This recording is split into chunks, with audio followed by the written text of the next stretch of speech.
Hey, it's your girl Keisha, and this is the Commersive channel dedicated to all things anime and entertainment. Thank you guys so much for being here today.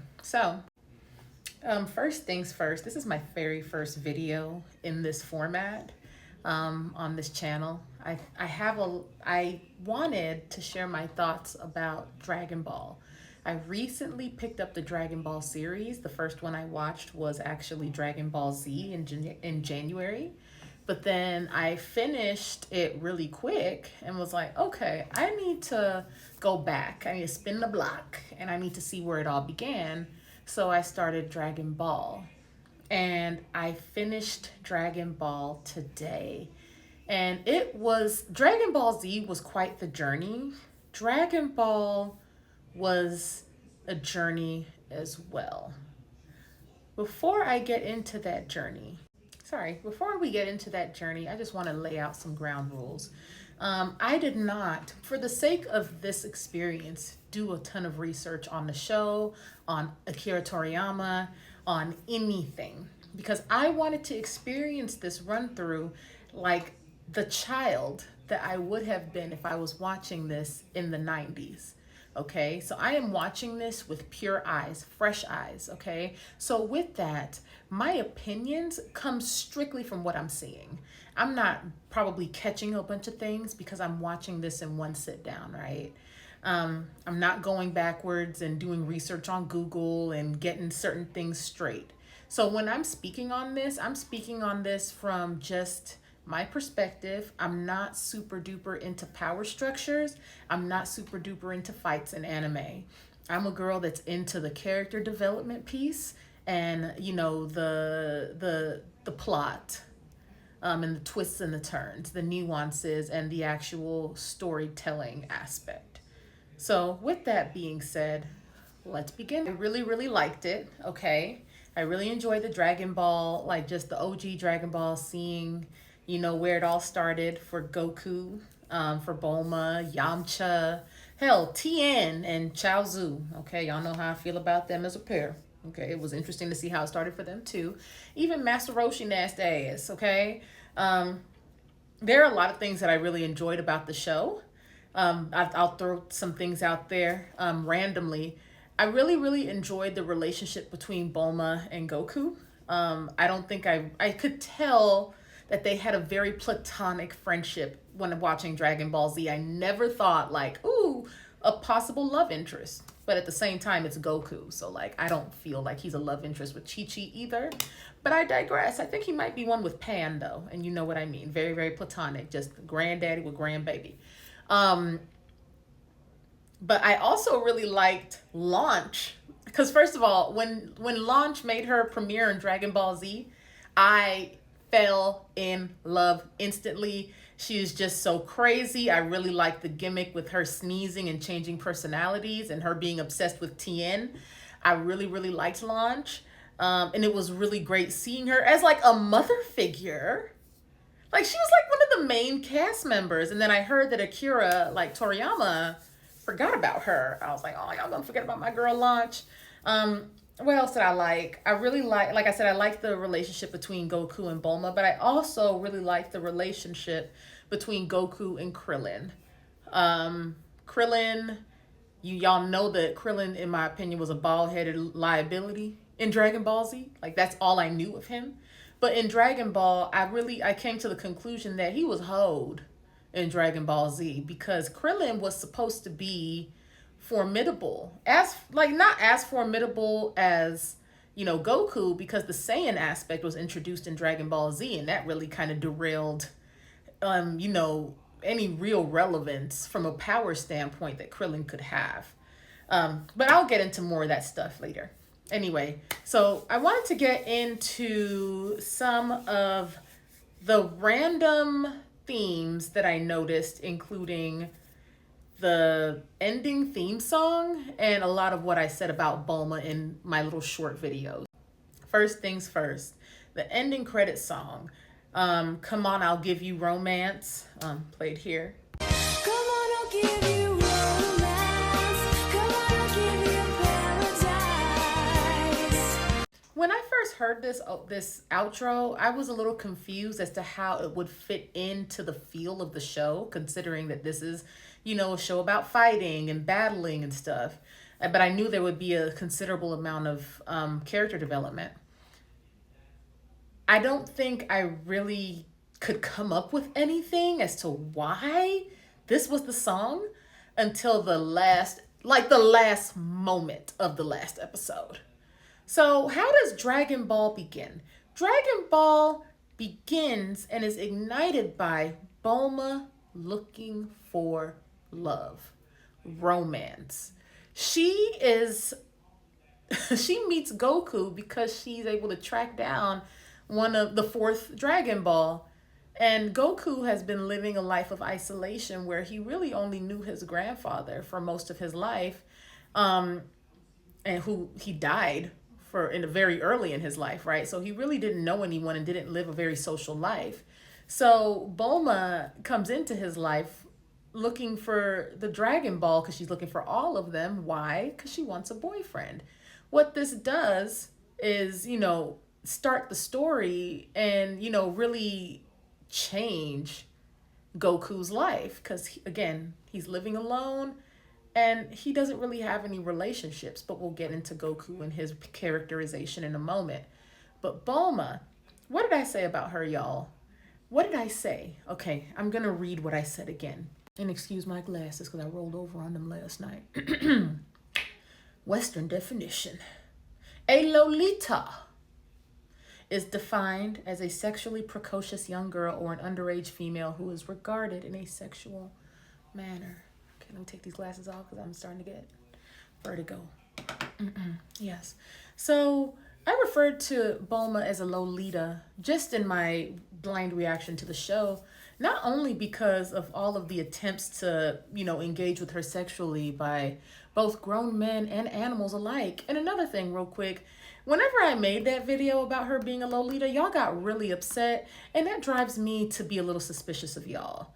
But more importantly, y'all kept on comparing that young girl to Oolong, who y'all said was 9. Did I miss something about Oolong not being a human being? Like, is he a human being in pig form? Y'all make that make sense.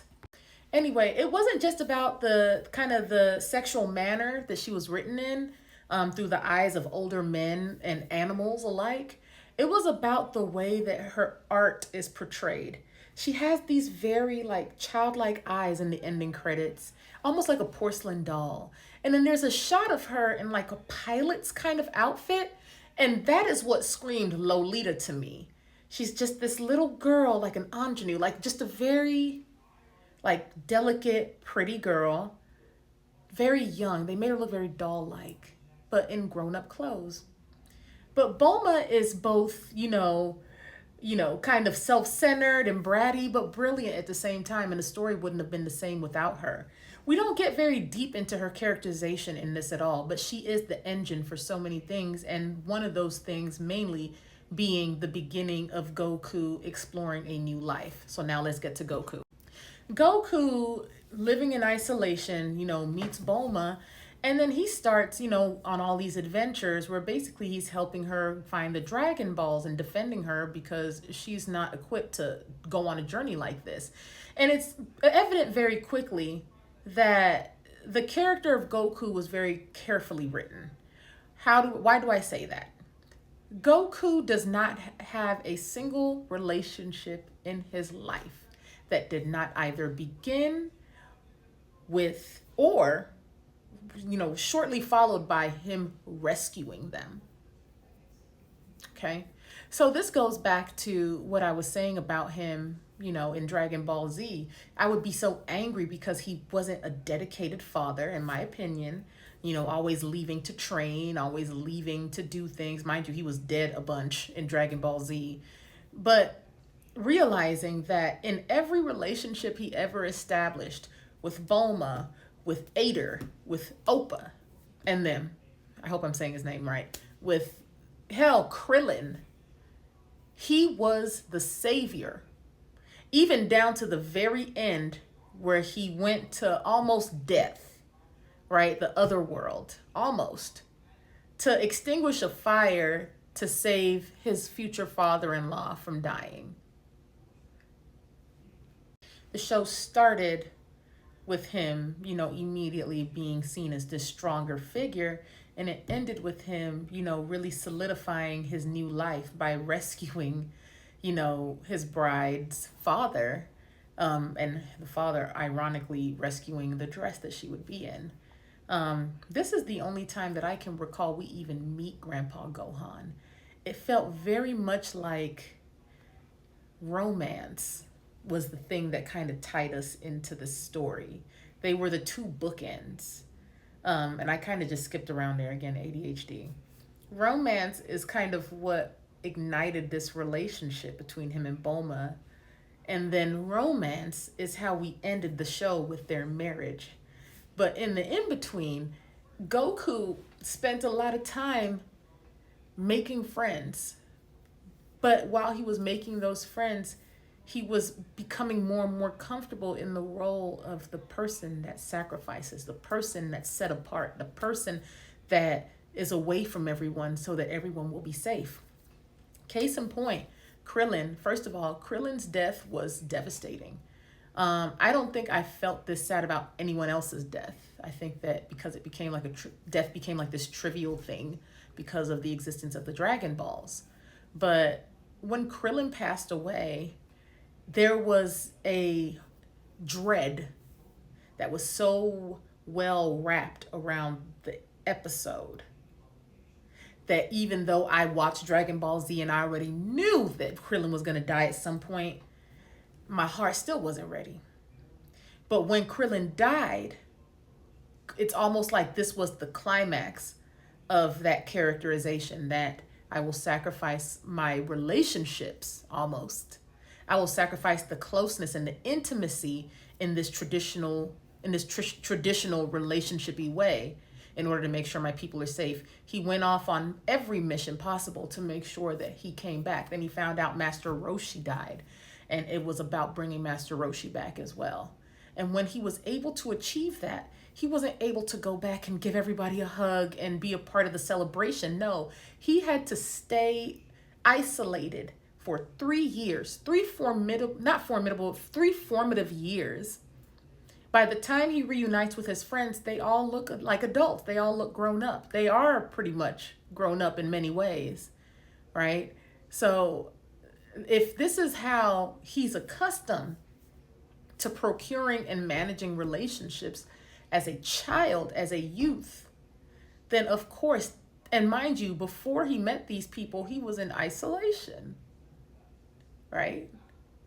So of course, this is the way he's going to carry on in relationships moving forward.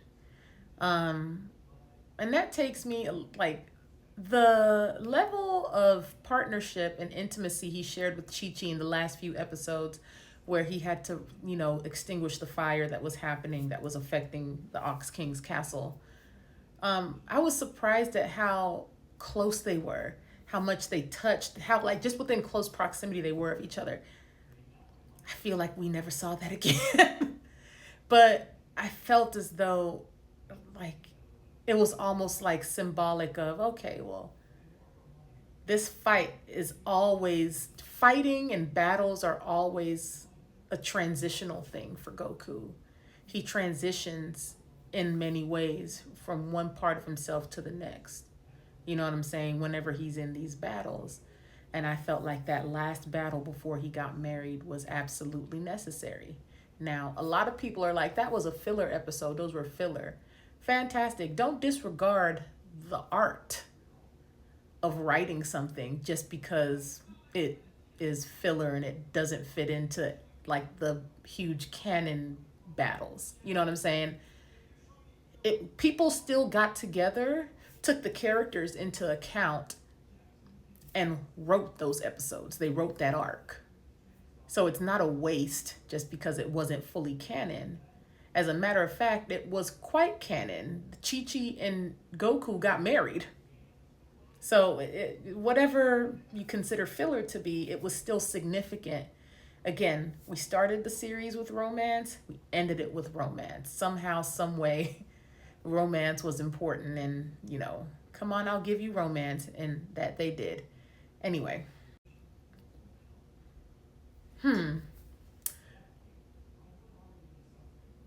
yeah, I don't know. Like those were the big standouts. Bulma was so important, but she just started fading into the background so quickly after the very beginning, which is so sad because I really do love Bulma and she is an iconic character. Master Roshi is disgusting and I do not like him. I know he's everybody's like inspiration, but I just do not like a pervy old man. I just don't. That's not how I roll. Krillin, hold. I told y'all, hold. Um, Considering the like basically like what the family of Z fighters looked like in Dragon Ball. Master Roshi was the mom. Launch? No, sorry. Master Roshi was the dad. Launch was the mom. Can you imagine that? How unstable. But Krillin and Goku were basically like the kids of the house.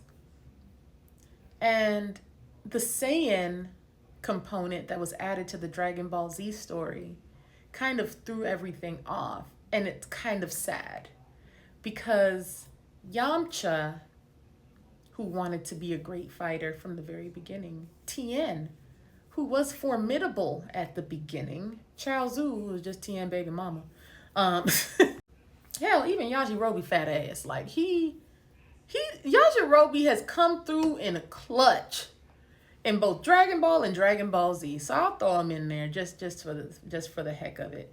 But Krillin was literally in the same house as Goku, getting the same training and the same lessons. Krillin was out here flying up in the air just as a pure human. You know what I'm saying? And when the Saiyan component got introduced to the show, the power and the effort of all of this training by the humans, it just went down the drain. Because now we're dealing with the alien race. You guys can't compete. And it makes me sad that in Dragon Ball Z, for the most part, Krillin had his moments, yeah. But Krillin, Tien, Yamcha, they were just the emotional pawns or plot devices used to give Goku something to fight for. Now, mind you, Goku had a whole wife and a kid. Then he ended up having more kids. And he had a grandbaby at the end. So he ended up having a ton to live for and to fight for, which is kind of the formula of Goku, is to give him someone to fight for.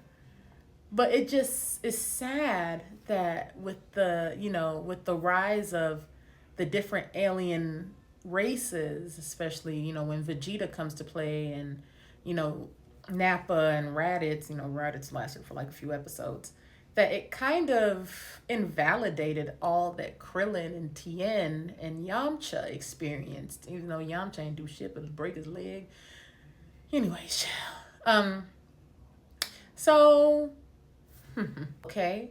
So whenever I have a hot take that isn't the hot take that is the popular one, or isn't aligned with what you think, just practice an ounce of emotional intelligence and keep it pushing.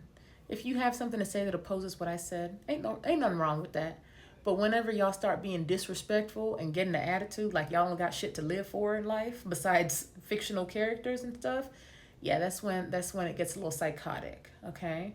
So just enjoy the ride. I'm not the expert, but I am enjoying this, and I am gonna share what I'm seeing, okay? All right. And one more thing, if you enjoyed this today, please like, comment, and subscribe, okay? Your girl is trying to get the word out about Dragon Ball and Dragon Ball Z. So thank you, and see you with the next one.